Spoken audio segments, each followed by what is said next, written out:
Assalamu alaikum students. Today we have to start second derivative in the topic of differentiation. Second derivative की क्या need होती है, कहाँ पर second derivative लिया जाता है, ठीक हो गया। तो है क्या second derivative? Basically, for example, एक इक्वेशन आपको दी गई y equals to x cube minus 7x square plus 2x plus 1. आपने इसको डिफरेंशिएट किया फर्स्ट टाइम, तो dy over dx लिखा, क्या हो गया 3x square minus 14x plus 2। इसको एक बार फिर डिफरेंशिएट करेंगे तो क्या हो जाएगा 6x माइनस 14। ठीक है। अगर dy ओवर dx के फॉर्मेट में लिखना है तो लिखा जाएगा d square y over dx square, और अगर f डैश x के फॉर्मेट में लिखना है तो second derivative f double dash of x। ठीक है ना। For example a question is here, आपसे कहा है सेकंड डेरिवेटिव आपने कैलकुलेट करना है तमाम का। I am doing part D. I'm doing part D. What we have in part D?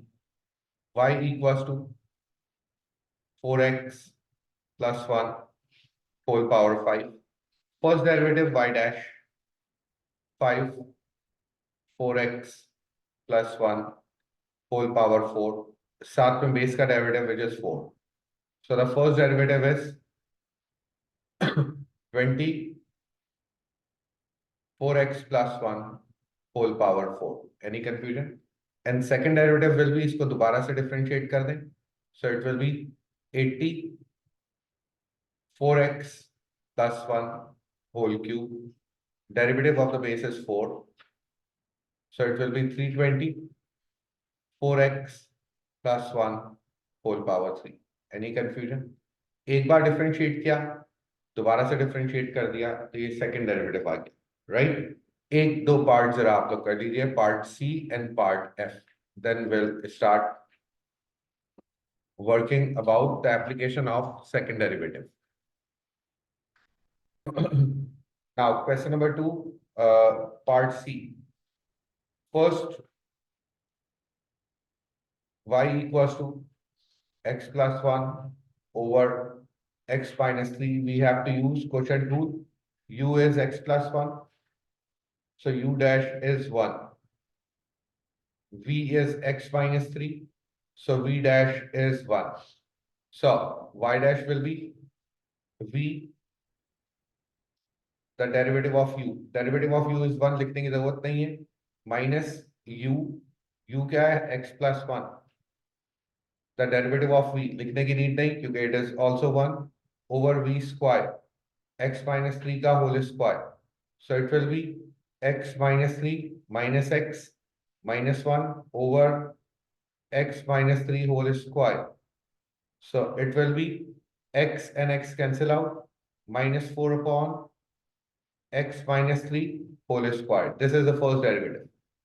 This is the first derivative, right? Now, for second derivative, अगर मैं first derivative को arrange करके लिखूं, it will be minus 4, इसको ऊपर लेकर आ जाएं, x minus 3 whole power minus 2. अब अगर differentiate किया जाएगा, by using chain rule, so y double dash will be first power का derivative, 4 2s are 8, minus minus plus x minus 3 whole power minus 2 minus 1 minus 3 base का derivative 1, लिखने की need नहीं. Finally, the result is 8 over x minus 3 whole cube. आ रही है बात समझ में? Any confusion? No.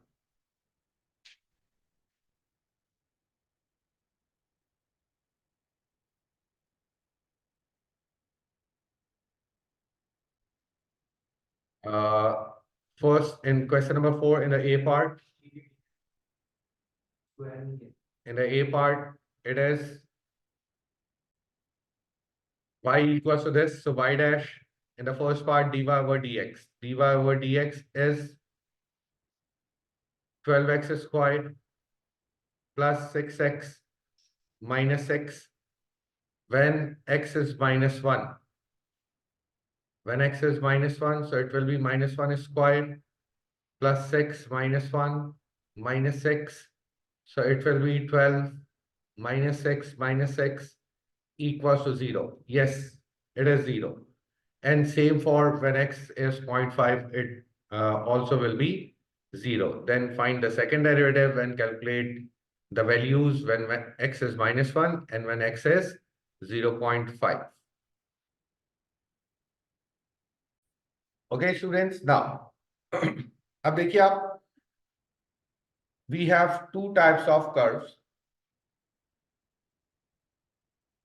We have two types of curves.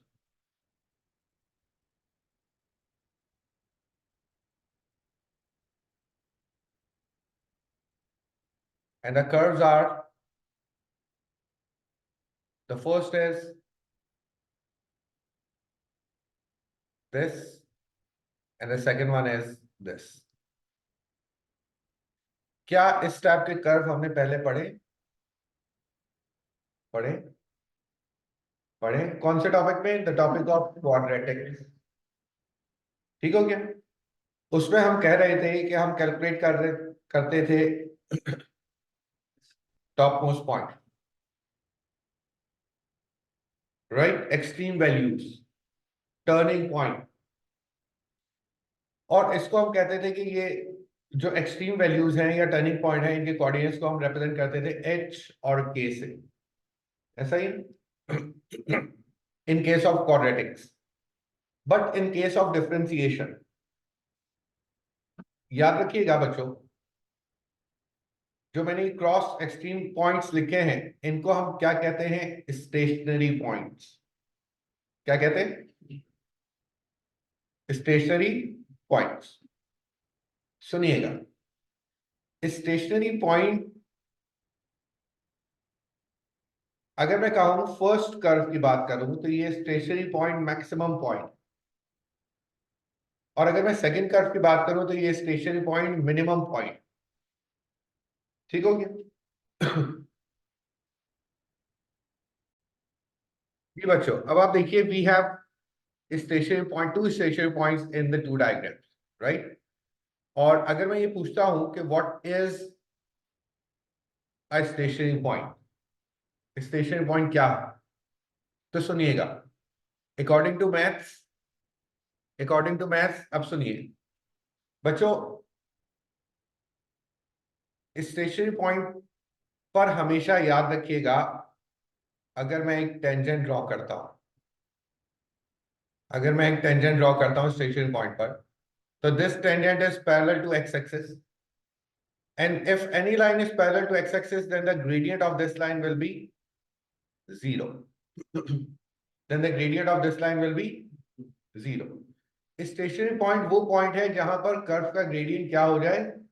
0 हो जाए। ये हमें समझ में नहीं आया था, मैडम ने हमारी हेल्प की, thank you very much. Now second, यहां पर क्या है? ग्रेडियंट क्या हो गया? 0। जब भी किसी कर्व का ग्रेडियंट 0 हो जाए, वो पॉइंट क्या कहलाएगा? Stationary point.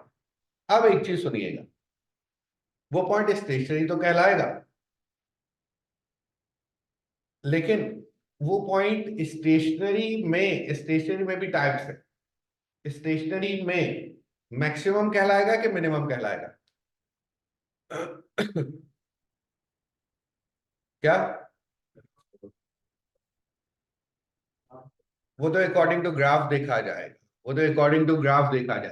कि स्टेशनरी पॉइंट तो है, लेकिन क्या वो मैक्सिमम है कि मिनिमम है? अब उसके accordingly, what is the definition of maximum point with respect to the gradient? सुनिएगा बच्चों, इस डायग्राम में देखिए, क्या gradient of the curve positive है? ऊपर की तरफ जा रहा है कर्व, यहां पर हुआ 0, इसके बाद क्या gradient of the curve negative है? नीचे की तरफ आ रहा है। दरमियान में एक जगह पर ग्रेडियंट क्या हो गया? 0 हो गया। अब आइए इधर, क्या gradient of the curve negative है? दरमियान में फिर 0 हुआ और ग्रेडियंट ऑफ द कर्व क्या हो गया? पॉजिटिव हो गया। क्या हो गया? पॉजिटिव हो गया, राइट? अब सुनिए, अगर कर्व अपने ग्रेडियंट को पॉजिटिव से नेगेटिव में लेकर आए तो दरमियान में आता है 0। एट दिस 0, अगर कर्व का ग्रेडियंट पॉजिटिव से नेगेटिव में कन्वर्ट हो जाए तो दरमियान में जो 0 आएगा, that will be the maximum point, maximum stationary point. अगर कर्व अपना ग्रेडियंट नेगेटिव से पॉजिटिव में लेकर आए तो दरमियान में जो 0 आएगा, that will be the minimum stationary point. आ रही है बात समझ में? सुनिएगा, हमने हमेशा पढ़ा है कि ग्रेडियंट को हम क्या लिख सकते हैं, dy over dx। dy over dx, gradient क्या होता है, y ओवर x। ग्रेडियंट क्या होता है, ratio between y and x। So dy over dx को हम ग्रेडियंट कह सकते हैं ऑफ द कर्व। पता ये चला स्टेशनरी पॉइंट के ऊपर dy ओवर dx क्या होता है, 0। dy ओवर dx क्या होता है, 0। यहां पर भी स्टेशनरी पॉइंट के पर dy ओवर dx क्या होता है, 0। तो अगर हम कर्व को डिफरेंशिएट कर दें और इक्वेट कर दें 0 से, और इक्वेट कर दें 0 से, तो हमारे पास स्टेशनरी पॉइंट के x कोऑर्डिनेट्स आ जाएंगे। स्टेशनरी पॉइंट के x कोऑर्डिनेट्स आ जाएंगे, ठीक हो। अब नेचर अगर मालूम करनी हो कि वेदर इट इज मैक्सिमम और मिनिमम, उसके लिए हम क्या करते हैं, प्रीवियसली क्वाड्रेटिक्स में हम लिखते थे when a is less than 0 then a point is maximum, and if a is sorry and if a is greater than 0 then a point is minimum। ये हम क्वाड्रेटिक्स में पढ़ के आए। लेकिन यहां पर a को कौन रिप्लेस कर देगा, एग्जैक्टली सेकंड डेरिवेटिव रिप्लेस कर देगा a को। a को कौन रिप्लेस कर देगा, सेकंड डेरिवेटिव रिप्लेस कर देगा। सेकंड डेरिवेटिव अगर लेस देन 0 होगा तो पॉइंट मैक्सिमम होगा। सेकंड डेरिवेटिव अगर ग्रेटर देन 0 होगा तो पॉइंट मिनिमम होगा। सेकंड डेरिवेटिव अगर लेस देन 0 होगा तो पॉइंट मैक्सिमम। सेकंड डेरिवेटिव अगर ग्रेटर देन 0 होगा तो पॉइंट मिनिमम। एक क्वेश्चन यहां पर आप लोगों की तरफ से आना चाहिए था, आप लोगों को पूछना चाहिए था एक क्वेश्चन। फिर मैं बोल रहा हूं, सेकंड डेरिवेटिव लेस देन 0 हो तो point maximum, second derivative greater than 0 हो तो point.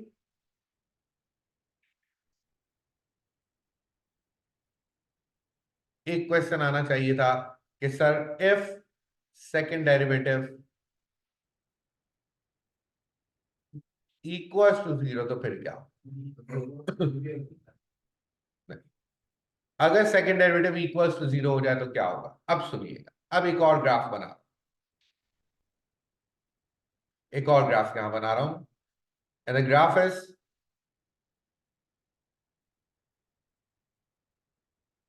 another curve, another curve, right। अब देखिए इस कर्व का मैं कह रहा हूं जनाब, जो स्टेशनरी पॉइंट है वो ये means at this point, at this point gradient of the curve is 0। At this point the gradient of the curve is 0। It means we are able to calculate, it means we are able to calculate the coordinate of this point by using dy over dx, which is equals to 0। But for the nature of stationary point, if we calculate second derivative, second derivative जब calculate होगा ना तो वो क्या होगा, वो भी equal to 0 आ जाएगा। क्योंकि अब आप सुनिए, ये वाला point before that what is the gradient of the curve, positive. At this point gradient is 0। After this point gradient of the curve is again positive. Curve के ग्रेडियंट ने अपना साइन चेंज नहीं किया। कर्व का gradient अगर अपना sign change कर दे, curve का ग्रेडियंट अगर अपना साइन चेंज कर दे तो मैक्सिमम मिनिमम होता है। अगर साइन चेंज ना करे तो ये क्या हो जाएगा, neither maximum nor minimum, neither maximum nor minimum. और correct word of this point is point of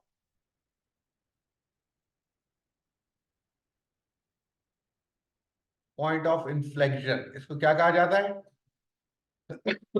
point of inflection. Point of inflection means neither maximum nor minimum. Second derivative अगर zero आ जाए तो हम ये प्रूव कर सकते हैं कि ये पॉइंट ना मैक्सिमम है ना मिनिमम है. Neither maximum nor minimum. Are you clear? Copy कीजिए फिर आगे. Conditions are for finding out x coordinate of turning point or stationary point, equate dy over dx with 0 and find x, right? And for nature of turning point, find second derivative, and if second derivative is greater than 0, nature is minimum. If second derivative is less than 0, nature is maximum. And if second derivative is equal to 0, then nature is neither maximum nor minimum. Okay. Now, question number 1. क्या कहा गया? Find the coordinate of a stationary point on each of the following curve. Determine the nature of each stationary point. In the first, I'm doing the first part. Here, in the A part, y equals to x square minus 12x plus 8. अब आप देखिए y dash क्या हो गया? 2x minus 12. और y क्या? y double dash क्या हो गया? 2 हो गया. मैं सबसे पहले तो ये तीनों चीजें हमने यहां पर लिख ली. अब फॉर कोऑर्डिनेट्स हमें इक्वेट करना है फर्स्ट डेरिवेटिव को किससे? 0 से. So 2x minus 12 equals to 0. x कितना आ गया? 6 आ गया. x कितना आ गया? 6. x6 को अगर हम क्वेश्चन में रखते हैं तो y की वैल्यू जरा मुझे बताइए. 36 minus 12 into 6 plus 8.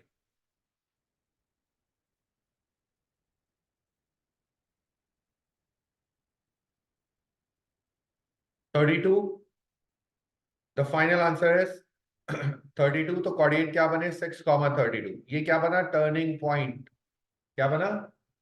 Turning point. अब हमें चेक करना है कि वेदर इट इज मैक्सिमम और मिनिमम. तो y डैश को हमने लिखा y double dash. y double dash क्या है? 2 विच इज ग्रेटर देन 0. तो इसकी नेचर क्या हो गई? मिनिमम नेचर हो गई. If second derivative is greater than 0 then the nature is minimum. And if second derivative is less than 0 then the nature is maximum. इसी तरह पार्ट f अगर सॉल्व किया जाए, फर्स्ट हम क्या करेंगे? इसको मल्टीप्लाई करवाएंगे. x³ minus 6x square plus 2x minus x square plus 6x minus 2 minus 20 28 minus 20 minus 28. This is minus 28. Now अब आइए, it will be x³ minus 7x square plus 8x minus 2. Differentiate कीजिए इसको तो y dash क्या हो गया? 3x square minus 14x plus 8. सही. अगर मैं इसको इक्वेट कर दूं 0 से, so 3x square minus 14x plus 8 equals to 0. What are the two values of x? Find the two values of x directly from calculator.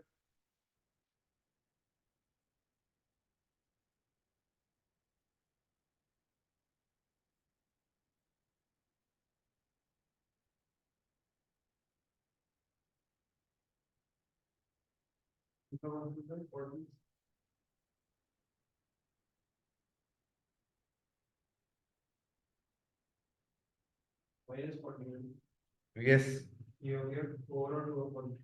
4 and 2/3. These are the two values.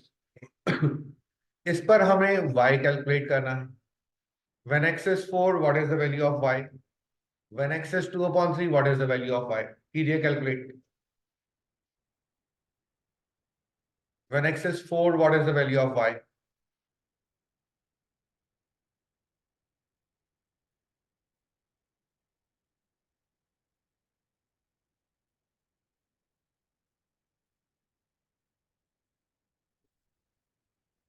Zero. 0. And when x is 2/3, what is the value of y?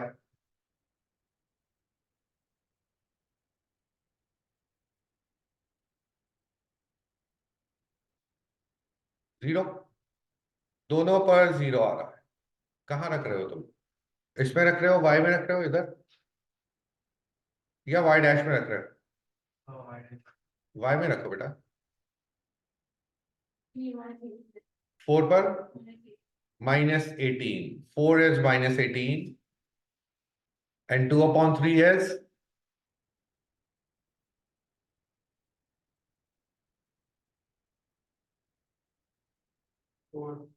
2/3 is 4. So the coordinates are 4 and -18 and 2/3 and 4. These are the coordinates. अब हम क्या करेंगे? अब हम calculate करेंगे second derivative. Second derivative is 6x - 14। First coordinate को अब हम चेक करेंगे, 4 and -18। So y double dash will be, x की जगह पर अगर 4 रखा जाए तो 6 4 24, 24 - 14 is 10, ग्रेटर देन 0। तो ये क्या आ गया बच्चों? इसकी नेचर क्या बन गई? मिनिमम। इसकी नेचर क्या बन गई? मिनिमम। अब सेकंड कोऑर्डिनेट रखा जाएगा 2/3 and 4। तो सेकंड डेरिवेटिव क्या बनकर आया हमारे पास जब 2/3 रखा गया? सो 3 2 6, 2 2 4 -10 विच इज लेस देन 0। तो इसकी नेचर क्या आ गई? मैक्सिमम नेचर बनकर आ गई। बात आ रही है समझ में? How to calculate stationary point and how to calculate the nature, right?